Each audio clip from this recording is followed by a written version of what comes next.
Good afternoon, Ghana. It's 12 o'clock. Time to reach for mobile water. Mobile water, unique in every way. Citi Prime News at 12 midday. Update you on all the running stories and connect you to the newsmakers. Citi News.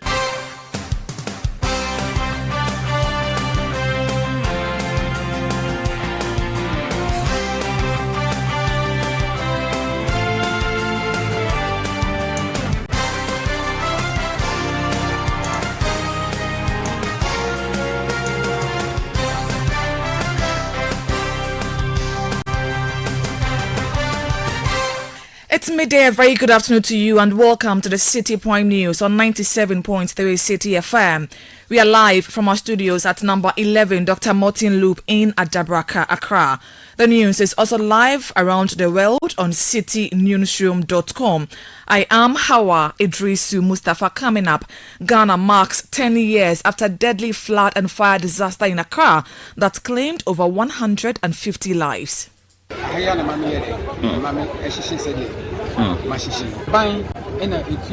Hospital bills here.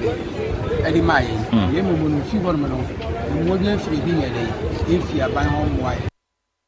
We'll bring you a special report at 7 p.m. tonight on Channel 1 TV chronicling the events of June 3, 2015. This is ground zero of that infamous twin disaster that happened on that day. A Channel 1 TV documentary, 3rd June Disaster, premieres on 3rd June 2025. Also coming up, Office of Special Prosecutor describes as an afterthought medical report released by lawyers of former Finance Minister Ken Ofori-Atta. We have more from a statement released by the OSP. Still ahead, Bank of Ghana to roll out stringent set of directives targeting opaque bank charges within the banking sector. The Bank of Ghana will soon issue a directive, and the directive seeks to do a number of things. It seeks to address GAM's optional user fees when it comes to cross-currency card transactions, and we seek to cap these at 2%.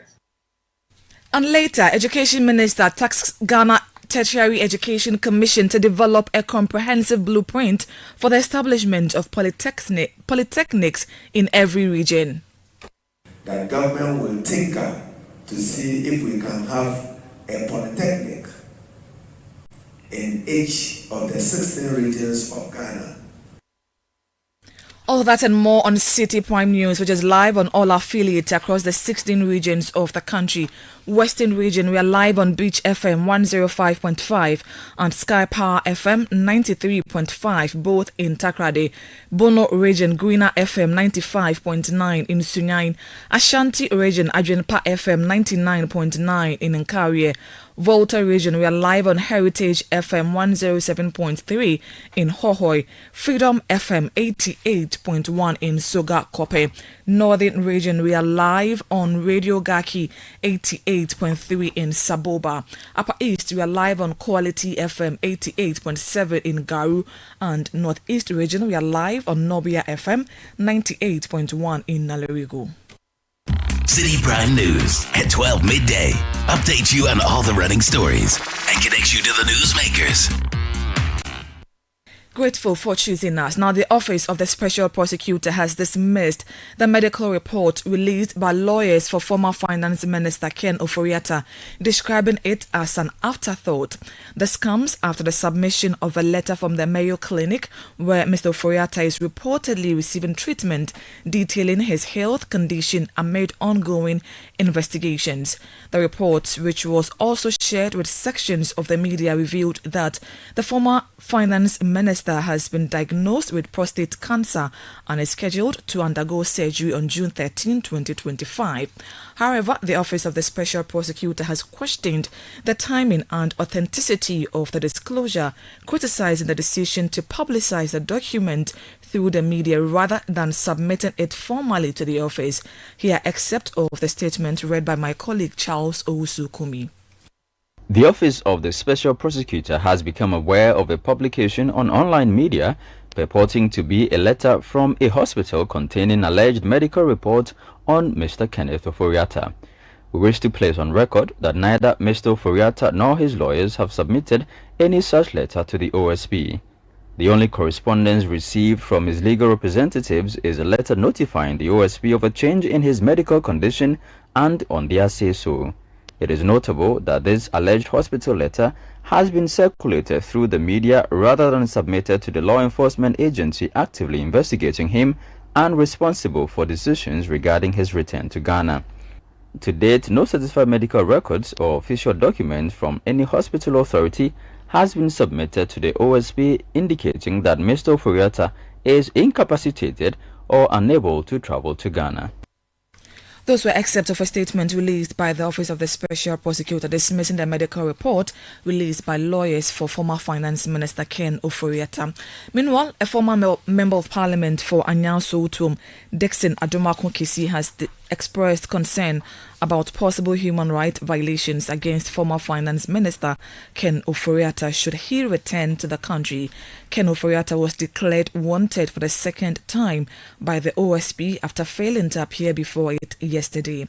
Speaking on Channel 1 TV's Breakfast Daily, Adomako-Kisi said such fears may discourage the former minister from making himself physically available.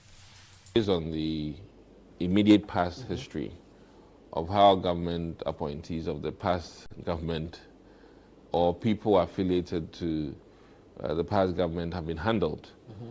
He's not entirely sure of his circumstances when he touches the shores of this land. His human rights may be abused. His house was actually raided in his absence. And let me add that one is very likely that he will have travel restrictions upon arrival. That means that he will have limited access to his doctors. Yeah. And let me be open to the public that Ken Ofori-Atta has been seeking health care before we came into government in 2016. I mean, I remember many occasions that we've met, like in transit, you know, when he was going to the US for health reasons. You had a former MP for Anya-Soutum, Dixon Adomako-Kisi. The state has filed witness statements in the ongoing prosecution of the former Director General of the National Signals Bureau, Kwabena Edu-Boahen, his wife Angela Eje Boateng, their associate Mildred Boateng, and a company jointly owned by Edu-Boahen and his wife Advantage Solutions Limited. The four are standing trial on charges of stealing, causing financial loss to the state and conspiracy. Citi News has cited three of the witness statements which were submitted by the case investigator Frank Marshall Crowell, the Director of Finance at the National Signals Bureau, Edith Ruby Edumwa, and Frank Anane Dikpe, an errand boy for the accused persons. According to the investigator's statement, the accused collectively diverted state funds amounting to 49 million cedis under the pretext of procuring a cybersecurity defense system.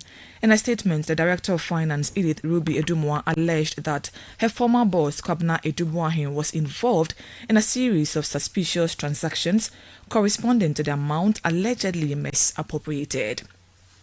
Now, the One Ghana movement is renewing its call for justice for victims of the June 3 fire and flood disaster. For the past decade, the group has pushed for fair compensation for the victims and initiated a class action lawsuit against GOIL, the National Petroleum Authority, and the Accra Metropolitan Assembly, citing their alleged roles in the tragedy. Today marks exactly 10 years since the disaster, which claimed over 150 lives and left more than 100 injured. At a commemorative event held at the GOIL filling station near the Kwame Nkrumah interchange where the incident occurred, leader of the movement, Senor Hosi, expressed disappointment over the continued lack of accountability and reiterated the demand for justice. If we don't fight today to make sure justice is served, to make sure that people are treated right, when it's our turn, none of that will happen. What's happened and transpired is a major blot in the history of our country. These people suffered. They suffered badly. They got burnt. They lost loved ones through no fault of theirs. And those responsible to date have not been held to account. And nobody has submitted officially the report, even though we have seen it. A white paper is yet to be issued. We cannot do this 10 years on. We can't live life today as if yesterday never was. It is not a responsible way to run a country. We have lived like that this while, and I think it's time for us to bring that to naught. And it's time for His Excellency, the President, to right the wrongs of the past. The victims are in court, seeking justice, seeking compensation to help regroup their lives. The state must hold people to account and must rather facilitate an out-of-court settlement. Leader of the One Ghana movement, Senyor Hosi, meanwhile counsel for the victim, Samson Ladi Anyenene, who filed the case in 2018, says he remains hopeful that the court will eventually deliver a ruling in favor of the victims. They are in court, there's 69 of them seeking help for themselves and for the over 100 others. Are in court seeking a total of about 42 million Ghana cedis. Well, because of inflation, the value will not be the same today. That is granted if they got even that money. But the government can make an intervention that can bring, some solace, and that can bring some more meaningful help to them. I can tell you that in the courtroom, when they are going through giving their testimonies, 7 of the victims have already testified. It's such a reminder of their trauma that they hate, and you see them break down and cry and weep. All of that can be stopped if the government were to intervene and to extend, some financial support to them. Samson Ladi Anyenene is counsel for the June 3 disaster victims. Meanwhile, some of the victims of the disaster, while recounting their experiences, appealed to the government to offer support beyond the ongoing court proceedings.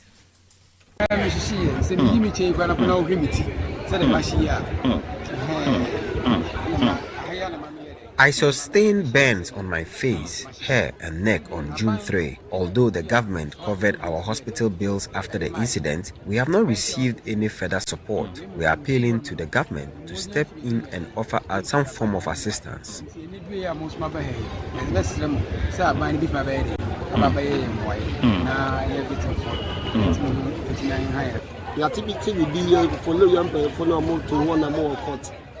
We've heard the cases in court, but it has not produced any results so far.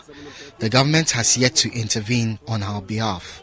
Some people suffered burns, others died. Some are still recovering from injuries, and many lost loved ones. It's important for the government to support all those affected.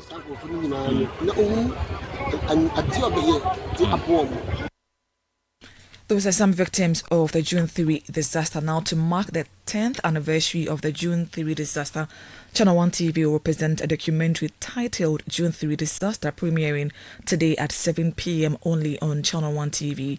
The documentary examines the event leading up to the tragedy and the subsequent response. Here, excerpt of the documentary put together by my colleague David Kwekusechi Safro.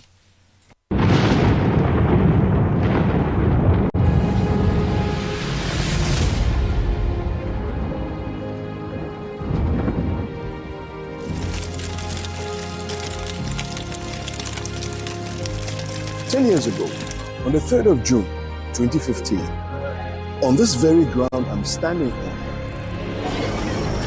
at least 150 people lost their lives.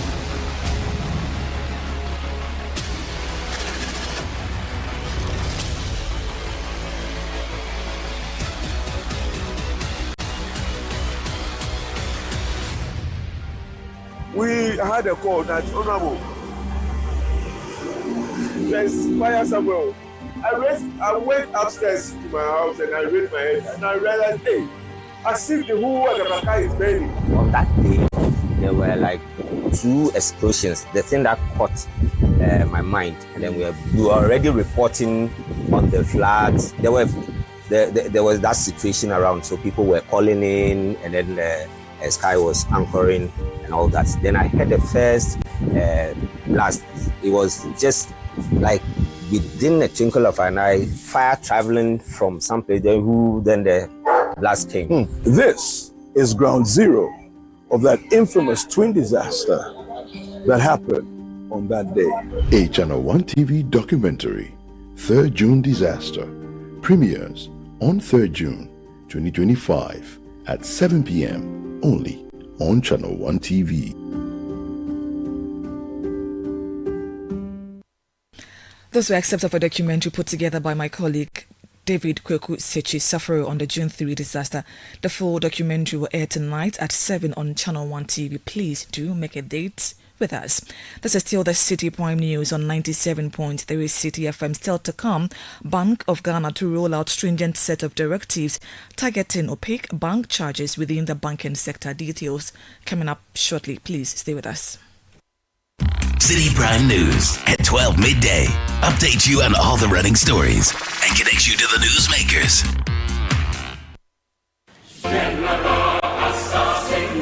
Calling all farmers, agribusinesses, and innovators, this is your chance to shine. Channel 1 TV invites you to exhibit at AgriFair 2025, one of Ghana's largest agriculture exhibitions. From Friday 20th to Sunday the 22nd of June, the A4 Sutherland Children's Park in Accra will come alive with the very best from Ghana's agribusiness sector. Are you a farmer with fresh produce of any kind? Be it crops, livestock or poultry, fisheries or aquaculture, or you're a supplier of agro inputs and processing machinery? This is your platform to connect with the world. AgriFair 2025 is more than an exhibition. Showcase your fresh produce, share your expertise and experience, and grow your business. So, to all farmers with fresh produce, livestock or poultry, fisheries or aquaculture products, come, sell, network, and expand your business. AgriFair 2025, where culture meets innovation. Register now to secure your spot. Call us on 0205 973 973. Come one,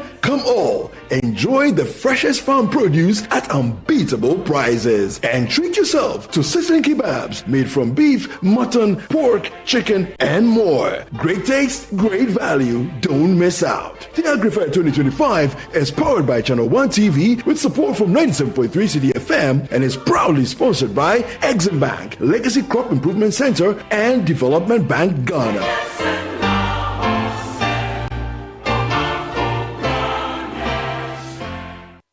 Citi Prime News at 12 midday. Update you on all the running stories and connect you to the newsmakers. Thank you for staying with us. The Bank of Ghana is preparing to roll out a stringent set of directives targeting opaque bank charges, unsafe digital lending practices, and governance lapses within the banking sector. This is part of new measures to protect customers and strengthen regulatory oversight. The central bank is signaling a tougher stance on commercial banks that continue to impose arbitrary fees under the guise of operational cost recovery, warning that the era of unchecked charges would no longer be tolerated. Governor of the Bank of Ghana, Dr. Johnson Isiama, disclosed this at the opening of a post-monetary policy committee meeting with heads of banks, where he announced that authorities are finalizing a comprehensive policy package that will set clear benchmarks on pricing disclosures across licensed banks. We've noted a growing trend in the application of optional issuer fees, or what is called OIFs, when it comes to cross-currency card transactions. In principle, we recognize that these fees may reflect real costs. However, opaque pricing and limited disclosure have already begun to erode consumer trust and the integrity of payment systems. To this end, the Bank of Ghana will soon issue a directive, and the directive seeks to do a number of things. It seeks to address gaps, optional user fees when it comes to cross-currency card transactions, and we seek to cap these at 2%. Secondly, we will require the mandatory disclosure of all applicable OIFs to customers before a transaction is completed. The governor has also asked banks to review current bank charges to protect customers.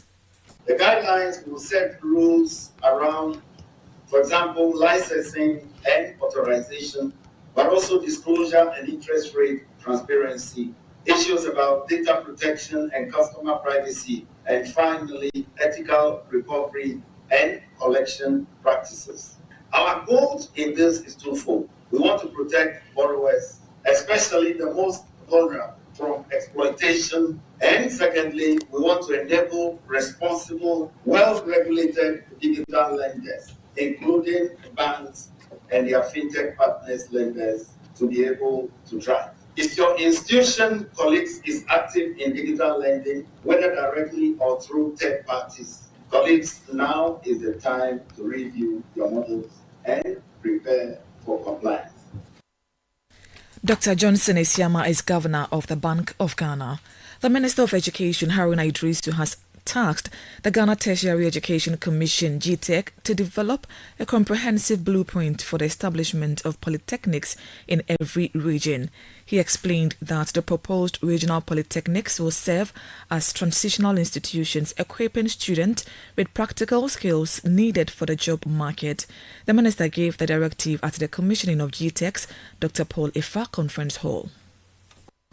Now that all polytechnics have become universities, don't you think that another layer will be for us to have a polytechnic in each region of Ghana to provide a link between beyond senior high school, before the university, what do we do in improving employability and the industry connection? So maybe your council will want to look into this and give the president a blueprint, but it's a possible pursuit in expanding access to higher education that government will tinker to see if we can have a polytechnic in each of the 16 regions of Ghana to expand, increase access to higher education that still focuses on employability and industry. Haruna Idrisu also urged GTEC to demand accountability from public universities regarding the utilization of their internally generated funds. He stressed the need for institutions to demonstrate prudent use of their own revenues. Particularly on the use of their IGF, the internally generated funds, is of interest to government. And we think that you must demand more from the investors.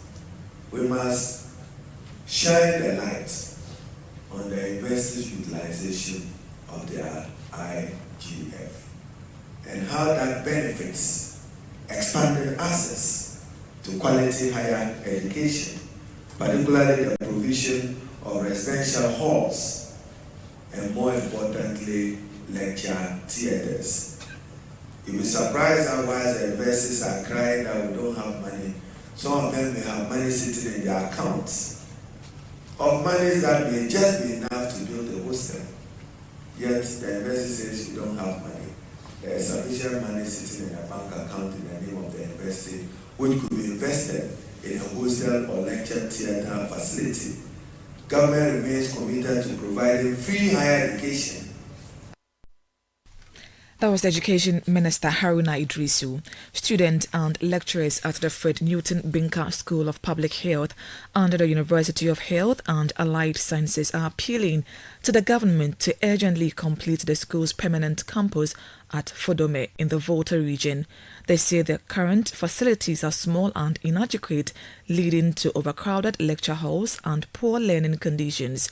Some students who spoke to Citi News described the congestion as frustrating, with many often forced to stand during lectures due to limited space. The room, we are very congested. This hall contains almost about 300 students in a session. And during this, at times, light goes off and the room becomes very hot for us to bear. And the generator is not consistently working. At times, when there is light, there are no air conditions and we are always not comfortable in the class. And we are always praying that light goes off and we go home. We are pleading with government and various stakeholders to put in their maximum best, their maximum support to help so that we finish the project, so that we can release the congestion. hopeful that this will help to improve academic performances and also the health of each and every student. Those were some students calling on the government to complete the school's permanent campus at Fodome. A professor at the institution, Professor Francis Zotto, also expressed concern, saying the situation makes teaching difficult and compromises the quality of academic delivery. My appeal is that the government, the farmers, the chiefs, and everybody involved in this enclave should put their shoulder to the wheel and impress upon the leadership to try and do something about the Fodome, because we are struggling. Now, I'm a professor of public health nutrition, but I teach 4 classes of the same thing. I mean, how can I do this? I'll break down. So if we have a class of about 300 or 400, they cannot enter into one class. We've got to divide them into 4 classes so that we teach one class, the second batch comes, the third batch comes, and the 4th batch comes. One person. If you don't help us to create the Fodome enclave, if you don't help us, we cannot help your children. We are talented, but we want to help your children. So Fodome must happen. Professor Francis Zotto lectures at the Fred Newton Binker School of Public Health under the University of Health and Allied Sciences. The National Road Safety Authority has launched an operation aimed at easing traffic congestion along the Nkoko-Kumasi stretch of the N6 highway. During an inspection at Apeja Junction in the Boakwa South municipality, the team encountered a troubling incident involving a vehicle driven by a military officer. The vehicle had veered into a drain and was left unattended at an authorized spot.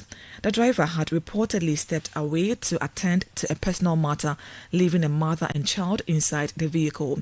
Speaking to Citi News, Director General of the authority, Abraham Amaliba, said the unauthorized parking of trucks and other heavy goods vehicles not only disrupt traffic flow but also poses a significant safety risk to other road users. The situation here is horrible. Apart from the construction of the road that is ongoing, I think the articulated trucks are also parked on both shoulders of the road.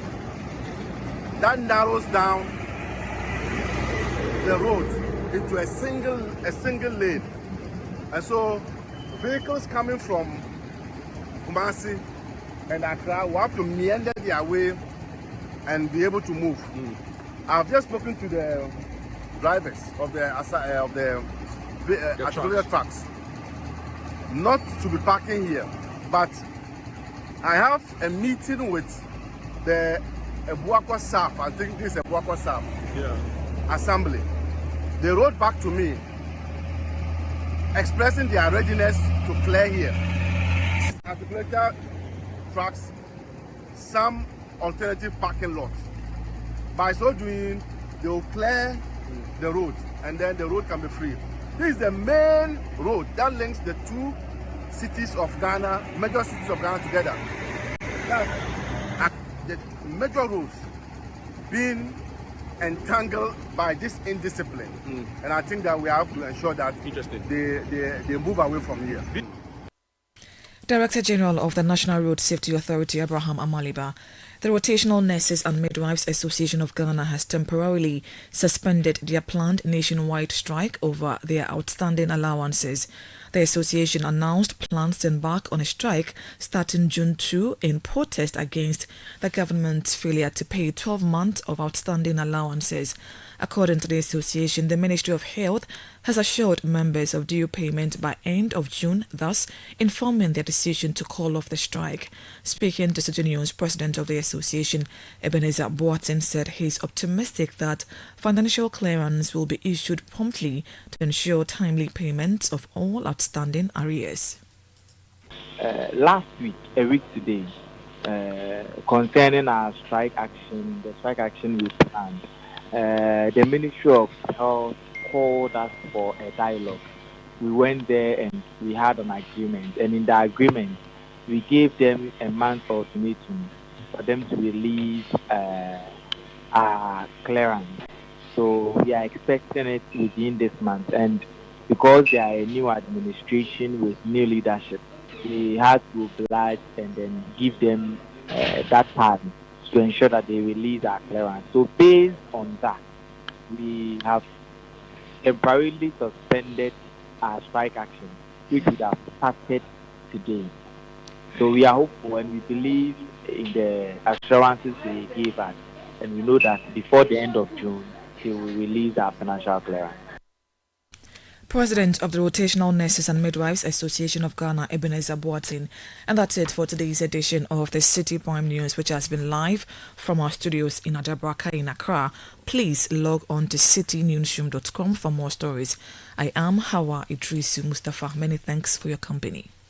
Citi News. We speak first. Reach our